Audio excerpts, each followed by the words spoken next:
안녕하세요. 이렇게 보내면 정말로 소개되는 건지 긴가민가 하네요. 30대 여자라고만 제 신상을 간략하게 밝히겠습니다. 사실 이 사연을 보내면 제 주변 사람들이 혹시 접하게 될까봐 심장이 두근두근 하는데요. 아무리 유튜브 안 보는 사람 없다곤 하지만 설마 이 사연을 딱 이걸 발견하진 않겠지 이런 안일한 자세로 한번 적어봅니다.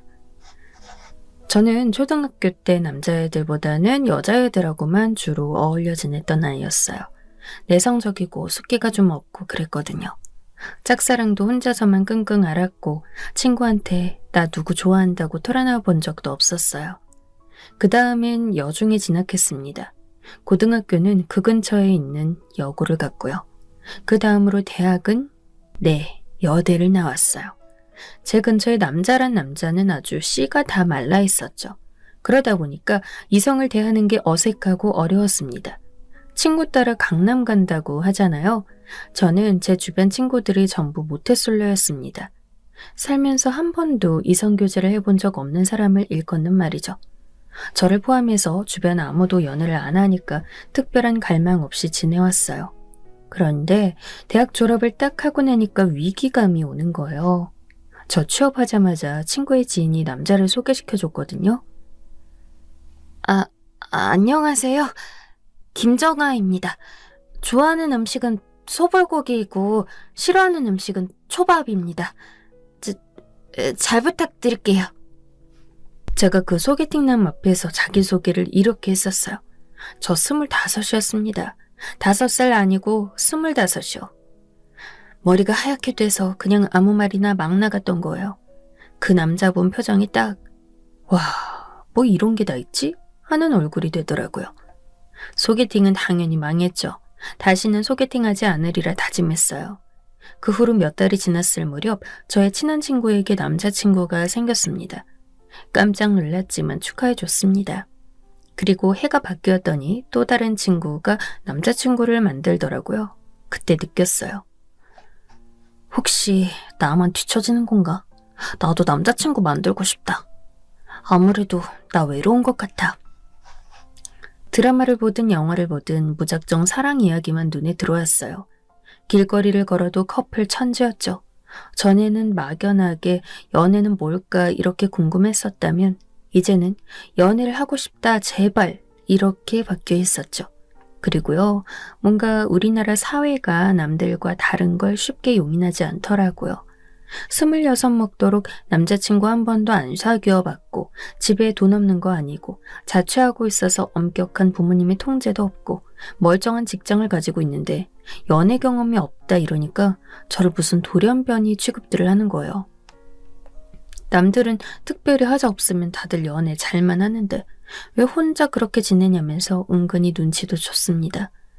직장에선 자꾸 저한테 정아 씨는 누구 안 만나? 그럼 대체 주말엔 뭐하고 놀아? 이런 식으로 간섭을 해댔어요. 친구의 친구를 통해 저는 다시 남자를 소개받았고 다시 망했습니다. 이번에도 제가 또 삽질했냐고요? 그건 아니었어요. 이 자리 나오기까지 정말 힘들었습니다. 소개팅 자리에서 그 남자의 첫 마디부터 정말 심상치 않았어요. 6년 전 세상을 떠난 저의 여자친구. 아직도 제 심장 한구석을 차지하고 있어요. 평생 지울 수 없는 자국입니다. 이 자국마저 감싸 안아줄 그런 여자를 찾기 위해 제가 무려 6년 만에 용기 낸 것입니다. 그 용기를 왜 하필 저랑 잡힌 소개팅에서 발휘했을까요? 그 앞에서 차마 제가 그 고인의 자국까지 끌어안아 보겠다라는 말이 안 나가더라고요. 그날 어영부영 밥 먹고 차 마시고 그렇게 헤어졌습니다. 당연하게도 바로 번호 차단했어요.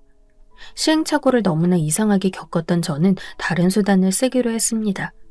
톡톡 사연 보시는 분들 혹시 소개팅 어플이 뭔지 다들 아시나요? 이성을 만나기 위해 사용하는 어플인데 제가 큰마음 먹고 이걸 깔아서 가입했습니다. 뉴스에서 보니까 일면식도 없는 남녀 사이에서 벌어진 참극 이런 것들은 죄다 소개팅 어플에서 만난 거던데 내가 이 방법을 통해도 괜찮은 걸까?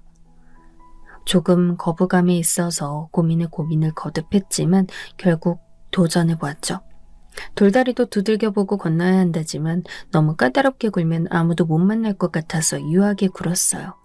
따로 카톡을 통해 연락 주고받았던 사람들 중에 가장 대화가 잘 통하는 남자가 있었습니다. 그 남자와 3주를 카톡한 끝에 실제로 봤던 거예요. 과연 소개팅 어플로 만난 상대가 괜찮을까? 정말 나처럼 마음이 급해서 가입했다던 그 말이 사실일까? 싱숭생숭한 마음을 끌어안고 마주하게 된 그 남자.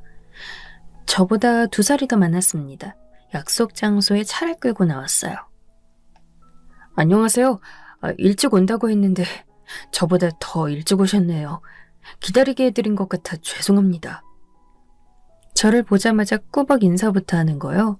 그냥 목례 아니고 90도 인사를요. 그 모습을 보며 저도 모르게 푹 하고 웃음이 나왔어요. 그러니까 그 남자가 멋져가 하더군요. 수다분해 보여서 마음에 들었어요.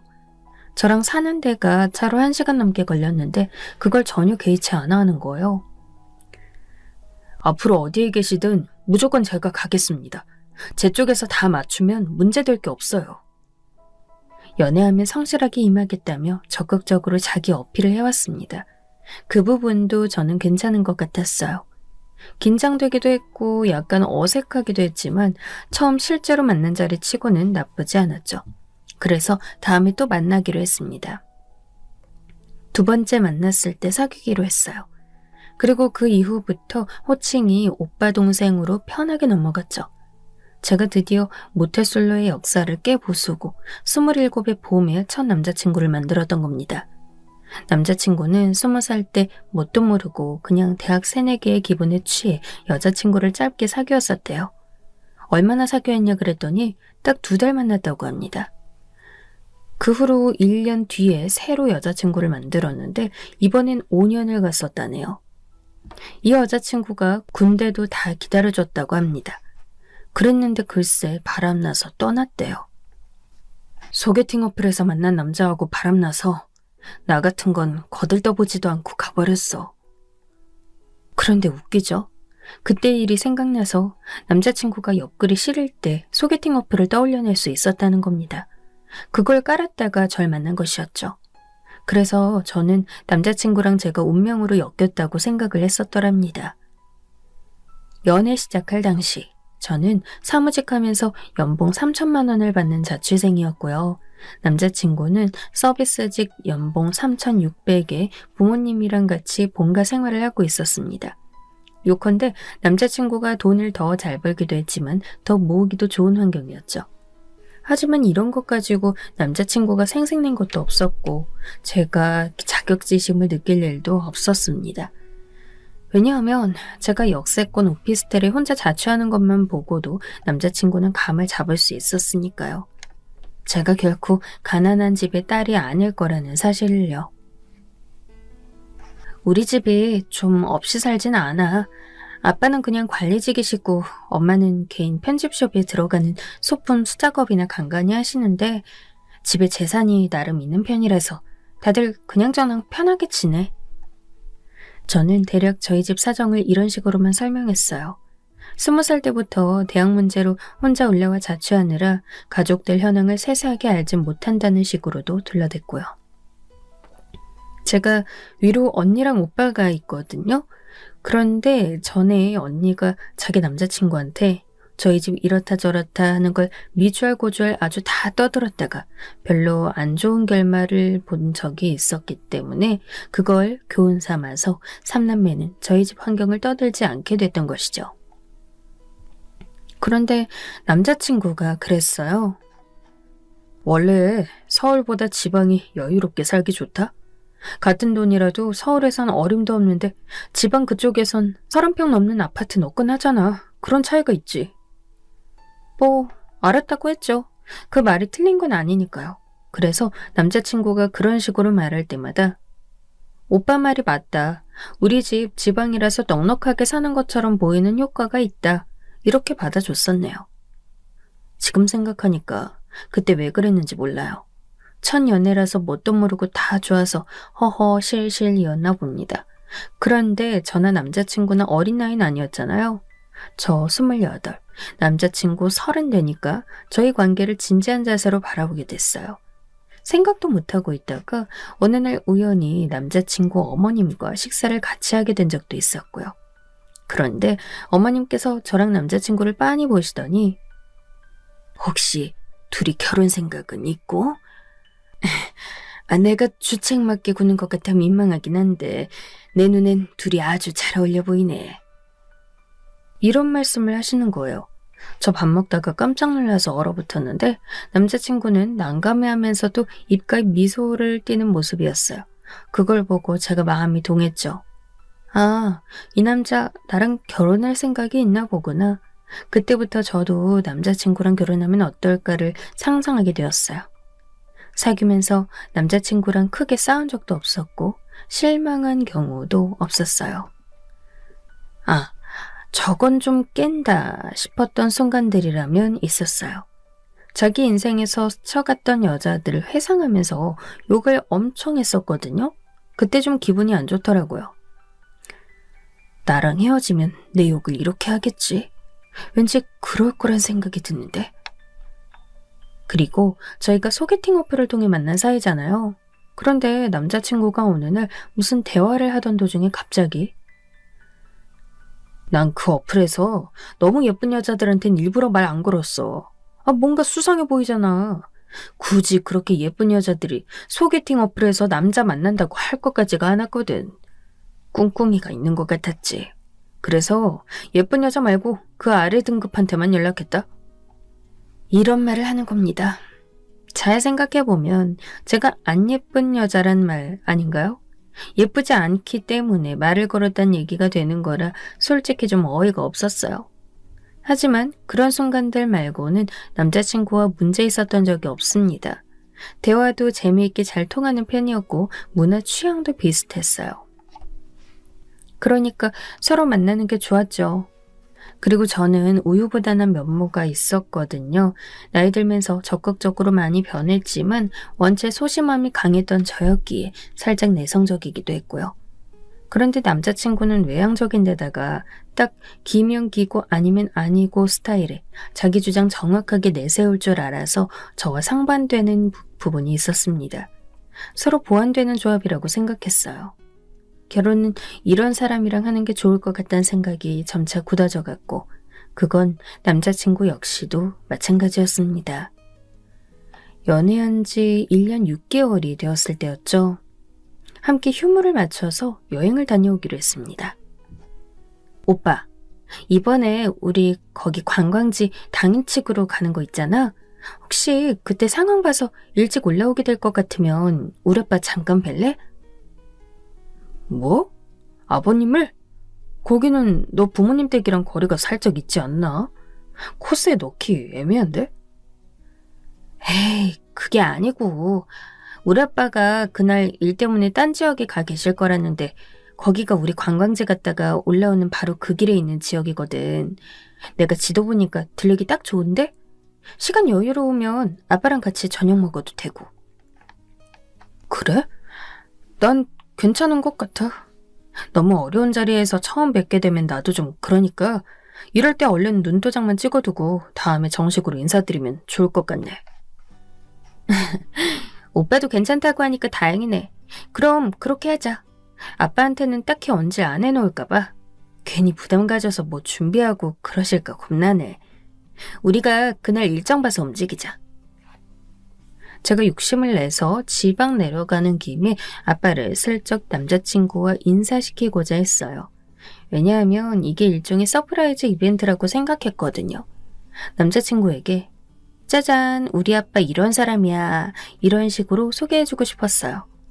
그동안은 하도 대강 둘러대기만 했는데 이제 서로에게 결혼 이야기도 하기 시작했으니 제대로 된 저희 가족을 알려주고 싶었습니다. 저는 미래의 그 순간에 어떠한 일이 펼쳐질지도 모르고 혼자 망상이나 하면서 김칫국 마시고 있었던 거예요. 이런저런 상상의 나래를 펼치며 혼자서 설렘을 느꼈네요.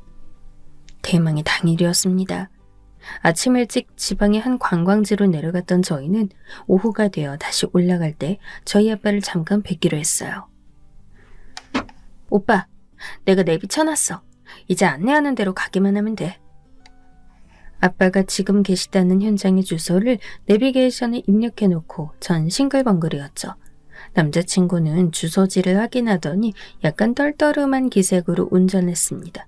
그리고 30분여를 달려서 저희가 도착한 곳은 한 건설 현장의 근방이었습니다. 뭐야? 목적지 부근이라고 뜨는데 설마 저기야? 응, 저기서 지금 아빠 근무하고 계신데. 내가 좀 전에 카톡해놨으니까 우리 오는 거 아실 거야. 거대한 건설 현장으로 향하면서 남자친구는 한숨을 푹푹 쉬어댔죠. 저는 그때 그 반응에 조금 실망해서 설마 전혀 예상 못한 것이었냐고 떠봤습니다. 솔직히 조금은 예상했었는데 관리직이라고 하셔서 긴가민가 했거든. 그런데 이건... 아니다. 말을 하다 말고 남자친구가 자꾸 손으로 목을 매만지면서 혼자 꿍얼꿍얼 거리더라고요. 기대하지 않았던 전개라서 전 당황하고 있었죠. 그때 우리 딸! 아빠 여기 있다! 아유 세상에, 정말로 여기로 온 거야? 누가 저희 쪽을 향해 큰 소리로 외쳤습니다. 돌아보니 아빠였어요. 환하게 웃으면서 손을 흔드시곤 저희 쪽으로 성큼성큼 다가오셨습니다. 저도 이 순간 놀라긴 했어요. 아빠가 완전히 현장 복장은 물론이고 안전모에 손에는 서류철에 얼굴이며 손에 낀 장갑은 꽤 죄죄했죠.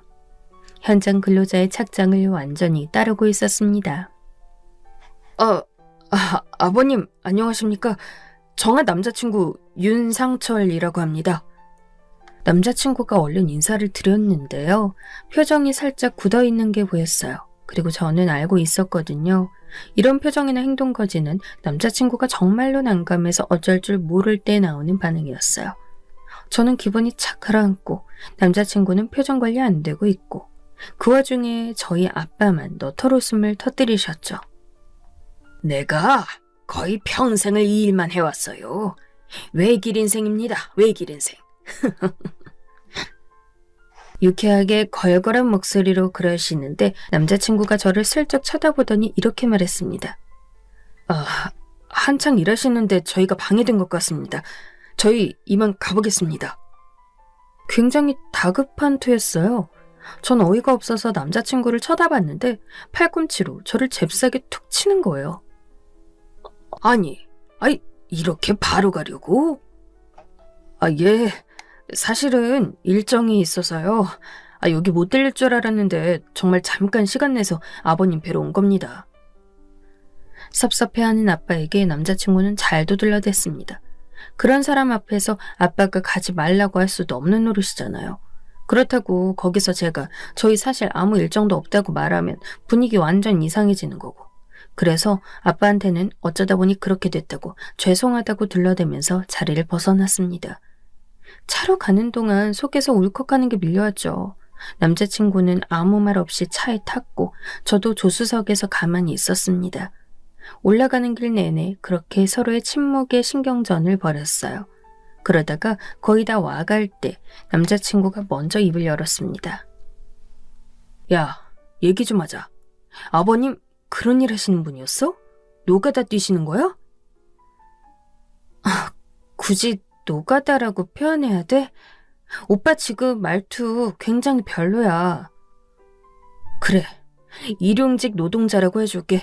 이러면 됐냐? 아버님 일용직이셔? 아니, 아빠 정식 직장이야. 건설회사 소속인데 일용직은 무슨.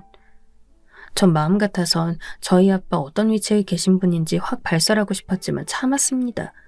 차라리 잘 됐다는 생각도 들었어요. 남자친구의 생각을 가감없이 들어보는 기회가 될 것도 같았죠. 진짜 이럴 줄은 몰랐다. 나 진짜 너한테 실망감 들려고 한다. 지금까지 네가 일부러 이 얘기 안 했구나 싶어서. 그럼 아버님은 평생 건설 현장에서 일하신 거지? 그렇다고 할 수 있지? 그게 왜? 뭐 문제가 돼? 내 입장에선 엄청나게 문제야 그거. 미안한데 난 이번 일로 재고 좀 해봐야겠어. 재고? 무슨 재고를 한다는 거야? 너랑 결혼하려고 했던 생각 말이야. 나 지금 마음 너무 심란하다. 머리 식히고 나서 생각 제대로 정리하고 그러고 나서 정확히 너한테 말해줄게. 남자친구가 그렇게 말하는데 저 진짜 어이없어지더라고요. 자기 혼자 멋대로 재단 끝내놓고 통보하는 식이었어요. 저는 그러면 뭐 남자친구가 정리하고 말하면 그걸 듣고 따라야 하는 입장이란 건가요? 곱씹을수록 기분이 나빠서 그 다음날 카톡으로 남자친구랑 막 싸웠습니다. 현장 일 하시는 분들을 남자친구가 싸잡아서 욕을 하더라고요. 제가 번듯한 건설회사에서 일하시는 분인데도 그렇게 폄하할 거냐고 받아쳤더니 남자친구가 하는 소리. 야, 난 있지. 같은 남자라도 건설 쪽은 진짜 별로라고 생각한다. 나는 그런 더러운 문화를 지닌 영역은 거들떠도 안 보는 사람이야. 그런 데서 평생을 그러셨다고? 솔직히 알만하다, 알만해. 너희 집안 대단하다. 내용도 내용인데 남자친구가 말을 할 때 굉장히 비아냥대는 거예요. 그렇게 돈 벌어오셔서 가정이 어렵게 살진 않았겠지. 그런데 그 돈이 과연 떳떳한 돈이었을까? 오빠, 지금 그게 무슨 소리야? 우리 집이 떳떳하지 않다는 얘기야? 그렇잖아. 아버님께서 과연 당신의 처자식들에게도 떳떳하신 분일까? 난 그렇게 생각 안 하거든. 제가 평소에는 친구들 사이에서 호구, 만만히 이렇게 불려왔던 사람이었어요. 성격도 그랬고 말빨도 원체 못 받쳐주는 사람이었고요. 임기응변이 부족해서요. 그런 저였지만 가족 가지고 걸고 넘어지니까 머리꼭지가 진짜 도는 기분이었습니다. 게다가 남자친구랑 이런 문제로 싸우게 될 줄은 전혀 상상도 못했으니까요. 예상 밖의 상황이라 더욱 기가 막혔죠. 정말 어이가 없으려니까. 오빠, 찌질하게 그러지 말고 우리 얼굴 보고 얘기해. 혼자 판단하고 혼자 아주 난리가 나셨네. 오빠, 나 오빠가 지금까지 한 얘기 전부 납득 못하고 용납 못해. 그러니까 나 만나서 지금까지 한 그 더러운 가정이 왜 나왔던 건지 설명을 좀 해야 할 거야. 내가 못할 줄 알아? 나 그냥 홧김에 했던 말들 아니야. 네가 어렸을 때 워낙 내성적이었고 겉돌았고 성인 돼선 바로 나와 살아서 네 가족, 네 부친에 대해 몰랐을 수도 있지. 내가 왜 그런 말들을 했는지 만나서 얘기해 줄게. 예시를 10가지는 들고 갈 테니까. 네가 반박할 엄두가 안 날 거다. 흥분해서 쏘아대던 남자친구는 저를 맞는 자리에서 정말로 예시를 꺼내 들었어요. 그러니까 남자친구 입장은 이러했어요. 건설에 관련된 모든 근무자들은 더럽다는 게 무조건적인 전제였고 자기가 살면서 그와 관련된 일화를 직간접적으로 많이 접해왔다는 겁니다. 그 자리에서 남자친구가 들었던 예시들 최대한 기억을 살려 적어볼게요. 나 대학 동기 누나 있거든? 선희 누나라고. 그 누나 가족들이 건설 쪽 근무하잖아. 근데 그 누나 아버님이 항상 그랬대. 건설 쪽 하는 사람들은 대부분 더러운 술 문화를 통하기 때문에 절대 그거 일하는 남자 데려오지 말라고. 저도 들어본 적 있던 남자친구의 지인을 통해 들었던 얘기가 첫 예시였고요. 건너서 아는 형이 그러더라. 정말 그쪽 술 문화가 싫고 말도 안 된다고 생각한다면 무조건 1년도 안 돼서 이직한대. 그런데 이직을 안 하고 일을 한다? 그러면 자기 직업 핑계 대면서 더럽게 놀고 있다는 증거래. 건설 쪽 하는 사람들은 내키면 언제든 더럽게 논다더라. 아는 형 운운하면서 나왔던 예시. 빗대어 보자면 저희 아빠는 오래오래 그 직업을 유지하고 계시기 때문에 아주 더러운 사람이라는 이야기가 되었죠. 이때부터 저는 얼굴에 열이 확 올랐어요. 그래서 오빠는 지금 우리 아빠, 우리 집이 더럽다는 거야? 결국은 무슨 말을 하고 싶은 건데 그런 이유로 나랑 결혼을 못하겠다 그 말이지? 뭐 청렴 결백한 기적 같은 경우도 있겠지. 그런데 그게 어디 쉽냐? 혹시 그걸 아버님 쪽에서 증명하실 수 있다면 이제 내가 다시 생각해보는 거고. 남자친구 말에 헛웃음이 났습니다. 증명이라는 걸 들먹였다는 것 자체가 이미 저희 관계의 끝을 가정하고 한 말이더군요. 그러니까 우리 아빠도 100% 그랬을 거라고 확신하고 있네? 오빠는 지금 그런 거네. 야, 내가 두 눈으로 이번에 아버님 뵀잖아. 지저분하게, 어? 그리고 일하시는 모습. 그 나이 자식도 이렇게 한장일이나 하고 그 고된 피로를 뭘로 달려오셨겠냐? 내가 같은 남자로서 딱 보면 모를 것 같아? 넌 네가 자식이면서 어떻게 네 부모님 사정도 이렇게나 모르고 살아왔어? 에휴, 정말 한심하다, 한심해. 이제 더 이상 얼굴에 열이 오르지 않더군요. 저희 아빠를 매도하는 소리를 듣다가 한심하다라는 말까지 들으니까 되려 감정이 차분해지더라고요. 저의 눈앞에 있는 남자, 제 인생의 첫 남자친구이자 결혼을 상의했던 사람이 더 이상 애틋하고 간절하지가 않았습니다. 오빠, 이거 하나만 말해줘. 나 아직 사랑해?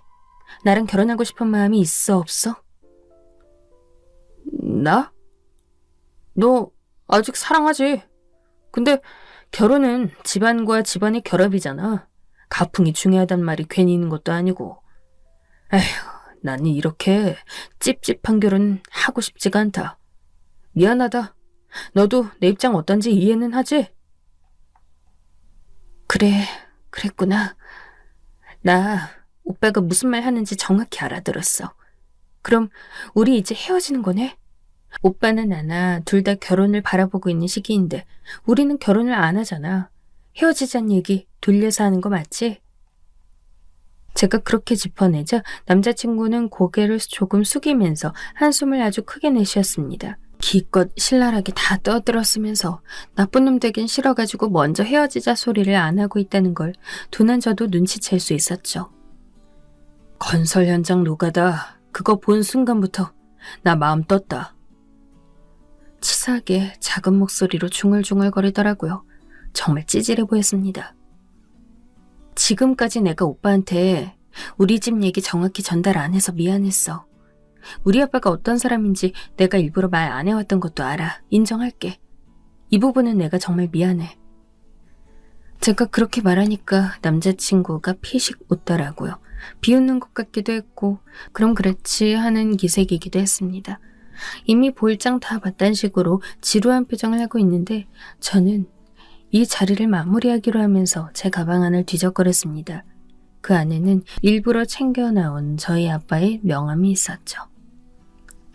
그런데 오빠, 내가 아무리 내 가족들에 대해 속속들이 모르는 사람이라고는 하지만 오빠한테서 그딴 소리 들으니까 굉장히 열받더라.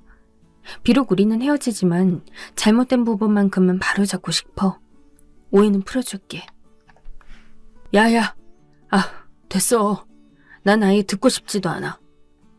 제가 저희 아빠 얘기를 하려고 하는데 남자친구가 안색이 확 어두워지면서 손세례까지 치는 겁니다. 그래. 땀 흘려보신 돈이 아주 보람된 소득이지. 알겠으니까 아버님이랑 너랑 네 가족들이랑 앞으로 행복하게 잘 살아. 거기서 난 빼줘. 그동안 즐거웠다. 그러더니 자리에서 벌떡 일어나 저에게 눈길도 남기지 않은 제 카페를 빠져나갔습니다. 완전히 주랭랑이었어요. 도망치는 모양새였죠. 남겨진 저는 멍하게 입만 벌리고 있었어요. 건설업만의 문제가 아니라 어느 직종이든 영업이 들어가면 사실 비슷하다고 전 생각해요. 저희 아빠 건설업종에서 오래 종사해 오셨지만 더럽고 치사하게 영업해 보신 적 없습니다. 딸인 제가 아는 한 그래요. 아이, 까짓 거. 영업 못해서 일 못 받으면 못 받는 거고 다른 거에서 최선을 다하고 잘해 보이면 돼. 그럼 그게 진짜 능력인 거야. 아빠는 어떤 주의를 품고 일하고 계신지 일부나마 제가 봤기 때문이에요. 그렇게 말씀해 오셨던 아빠. 당신께 돌아오는 몫이 적어지더라도 아랫분들의 몫들만은 항상 섭섭치 않게 챙겨주셨고 놓치는 구석 하나 없었습니다. 저는 꺼내든 명함을 휴대폰 카메라로 찍었습니다. 우리 아빠 이런 분이셔. 그 명함만큼 정확한 설명이 없는 것 같네. 이런 내용을 함께 적어선 남자친구에게 전송했어요. 그 명함에는 건설회사 대표가 바로 저희 아빠란 사실이 적혀져 있었습니다. 저는 속상한 마음을 달래며 아직 남은 커피를 마저 마시고 있었죠. 그때였어요. 뛰는 발걸음 소리가 나더니 남자친구가 금세 돌아와선 숨을 헉헉 내쉬는 거예요. 사진을 보자마자 돌아온 거였죠. 다행이다. 아직 안 갔구나. 그러더니만 제가 테이블 위에 올려둔 명함을 쓱 집어가선 살펴봤습니다. 시력초에서 안경도 안 쓰는 놈이 그건 왜 그렇게 가까이 보던지요. 명함을 쥔 손이 부들부들 떨리더니 저를 깜짝 놀란 눈으로 쳐다봤습니다. 뭐야? 이거 뭐야? 진짜야? 너 가짜로 만든 거 아니고 이거 정말이야? 오빠는 서울에서 나고 자라서 아예 모르겠지만 나 고향인 지역 일대에서는 되게 이름 있는 회사야. 오빠가 가벼운 말로 이런데 저런데 하면서 떠들 규모는 아닌 곳이지. 제가 차분하게 말하니까 남자친구가 입술을 바르르 떨면서 갑자기 지금까지 거들떠도 안 보던 음료수를 벌컥벌컥 마셨습니다. 카페에 들어온 이후로 저랑 대화를 나누면서 계속 음료수에는 손을 안 가져가고 있던 사람이었는데요. 갑작스레 목이라도 탔는지 잔을 반이나 한꺼번에 비우고는 탁 소리나게 내려놓았습니다. 그러더니 저한테 던진 발언. 내가 지금까지 그냥 너 떠보려고 헛소리 늘어났던 거 다 알지? 아주 태연하게 능청을 떠는 겁니다. 제가 바로 헛웃음이 났죠. 아니, 설마 그동안 진지하게 교제해왔던 남자친구에게 이런 면모가 있었을 줄이야. 이런 찌질함이라뇨. 정말 놀랐습니다. 나 사실 아버님 뵌 순간부터 뭔가 범상치 않은 기운을 느꼈어. 그런데 네가 쉽게 진실을 털어놓지 않을 것 같으니까 내가 강하게 나간 거야. 오빠, 지금 나 상대로 말장난하자는 거야. 뭐야? 더럽니 다 똑같니 뭐니 하면서 상종 못할 것처럼 취급할 땐 언제고? 우리 아빠가 높은 사람이라니까. 갑자기 오빠가 품고 있던 그 생각들이 다 없어졌어? 남자친구는 마른 침만 연신 꿀꺽 삼켜가며 제 눈치를 봤습니다. 차라리 다르게 나왔다면 나았을 텐데 가장 최악의 모습을 보여준 것에 실망스러웠어요. 줏대 하나 없어 보였으니까요. 내가 정말 사람 잘못 봤다. 오빠, 잘 먹고 잘 살아. 나는 워낙 있는 자식이라서 오빠가 걱정 안 해줘도 앞으로 잘 먹고 잘 살 거야. 계속. 그러니까 나 안 부문다는 핑계로 연락하는 일 없었으면 좋겠어. 차갑게 마지막 인사를 건넨 제가 가방을 챙겨서 먼저 일어났습니다. 카페 출입문을 빠져나가는데 뒤에서 저를 잡는 손길이 있었어요. 전 바로 뿌리쳤죠. 그랬더니 남자친구가 출입문 앞에서 무릎을 털썩 꿇는 거예요. 너무 창피해서 저는 더 빨리 벗어나고자 했습니다. 후다닥 걸음을 옮기는데 들려오는 남자친구의 목소리. 정말로 미안하다. 내가 진심으로 잘못했다. 제가 깜짝 놀라서 돌아보니까 남자친구가 무릎을 꿇은 채 양손을 하늘 위로 쫙 뻗으며 그렇게 외치고 있었습니다. 부끄러움이 확 몰려와서 황급히 도망가 버렸어요. 저를 스쳐가는 행인들이 저기 사이비인가 봐. 이런 소리를 하는 걸 들었는데 아마도 카페 문 앞에 무릎 꿇고 손 뻗고 있는 제 남자친구를 보고 그런 말을 한 것이었겠죠. 태어나서 그런 경험은 정말 처음이었습니다. 아빠한테 연락드려서 세세한 건 빼놓고 그냥 이러저러해서 헤어지게 됐다고만 말씀드렸어요. 아빠, 내가 남자 보는 눈이 이렇게 없어서 또 뻘짓을 하고 말았네. 아빠 속상하게 해드린 것 같아서 너무 죄송하고 그래요. 에이, 그런 말 하지 말어. 넌 그냥 욕심내고 눈 높여서 번지르르한 놈이나 물어다가 재미있게 놀라니까는. 이 아빠 말 안 듣고 진솔한 상대인지 운명의 만남인지 그런 거 자꾸 찾다가 어그러지는 거 아뇨. 너 다음번엔 아빠가 고른 놈이랑 만나. 알았어?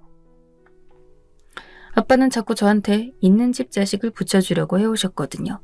하지만 저는 왠지 그게 내키지 않았고요. 그래서 한숨이나 내쉬면서 거듭 죄송하게 됐다고 그런 사과나 드렸습니다. 그리고 이틀 뒤였는데요. 저한테 웬 동영상 메시지가 도착한 거예요. 처음엔 스팸이나 보이스피싱 같은 사기인 줄 알았어요. 그런데 뭔가 이상해서 한번 재생시켜봤죠. 그랬다가 깜짝 놀라서 휴대폰을 손에서 놓치고 말았습니다. 당신은 사랑받기 위해 태어난 사람. 영상 속에서 남자친구, 아니 그 인간이 등장한 거예요. 심지어 기타를 치면서 되도 않게 노래를 부르고 있었습니다. 전화번호 차단해놨더니 자기 지인 휴대폰을 동원한 것인지 아무튼 다른 번호로 그런 걸 보내왔더라고요. 제가 상대도 하기 싫어서 그 번호까지 차단했어요. 그랬더니 그 이틀 뒤 저 사는 오피스텔 앞으로 찾아왔습니다. 발견하고 나서 진짜 너무 놀랐고요. 마주치지 않게 돌아서 집으로 잘 올라왔는데 그 다음날에도 또 있는 거예요. 그래서 안 되겠다 싶어 그 앞으로 갔죠. 뭐야? 왜 찾아온 거야? 정아야, 네가 연락이 안 돼서 걱정되는 마음이 불어왔어. 오빠가 나를 왜 걱정해? 되게 당황스럽다. 아휴, 이러지 마. 우리 사이에 왜 그런 말을 하냐? 내가 너랑 얼마나 진지하게 만나왔는데. 우리 결혼 생각한 사이야. 너 이렇게 쉽게 돌아서면 안 돼. 지금 그게 무슨 말이야? 설마 헤어지기로 해놓고 사실 헤어진 게 아니었다고 막 혼자 그런 음흉한 생각 품으면서 나한테 온 거 아니지? 1년의 과정들을 통해 저는 아주 달변가가 되어버렸나 봐요. 떨려서 아무 말 못할 줄 알았는데 이게 웬걸요. 말이 술술 나갔습니다. 그 인간 얼굴 보니까 오히려 심장이 차가워지더라고요. 콩깍지가 다 벗겨진 효과였겠죠. 아니, 난 그게 아니라, 그러니까 내 말은. 그 인간 제가 전곡을 찌르니까 당황해서 허둥지둥거렸습니다. 저는 그 모습을 싸늘한 눈길로 지켜보았죠. 그랬더니 어느 순간 그 인간이 욱하는 겁니다. 야, 솔직히 이 상황에서 네가 나쁘냐 아니면 내가 나쁘냐? 갑자기 화를 내는데 이건 또 뭐 하자는 짓인가 싶었네요. 기가 막혀서 그냥 팔짱 끼고 짝다리 짚은 자세로 쳐다봐줬어요. 그러자 그 인간은 제 태도에 열이 받았는지 아주 목까지 빨개지면서 말을 쏟아냈습니다. 네가 아버님이 그 정도로 높으신 분이라고 미리 얘기만 해줬어도 너랑 나 지금 이렇게 안 됐어. 너 아주 작정하고 사람 기만했더라. 그거 털어놓으면 데이트 비용 내가 너한테 다 부담하라 할까봐 겁나서 숨겨왔냐? 나한테 얻어먹기만 하려고 대표 딸인 거 숨긴 거지? 그러는 거야. 데이트 비용 항상 5대5로 딱 맞췄잖아. 심지어 오빠 차로 오빠가 운전한다는 명목 때문에 그 수고비 감안해서 기름값은 지금까지 다 내가 내왔지? 내가 돈 내서 기름 채운 그 차로 오빠 출퇴근 다 했잖아. 와, 너 진짜 쪼잔하다. 집에 그렇게 돈이 많으면서 잘난 아빠 두고도 그걸로 생색내고 싶냐? 먼저 데이트 비용이 운운한 게 누군데 또 이상하게 걸고 넘어지는지. 정말 그 인간한테 또 한 번 실망하고 말았습니다. 이런 사람하고 결혼을 그렸었다는 게 믿어지지 않을 정도였어요. 부잣집이랑 결혼해서 나도 인생 좀 펴보겠다는데, 너는 평생 그 부유함을 누려왔으면서 나랑 결혼해서 같이 나누는 거 그게 그렇게나 아쉬워? 흥분해서 쏘아대는 동안 그 인간은 자신의 진짜 배기 진심을 꺼내들고 말았죠.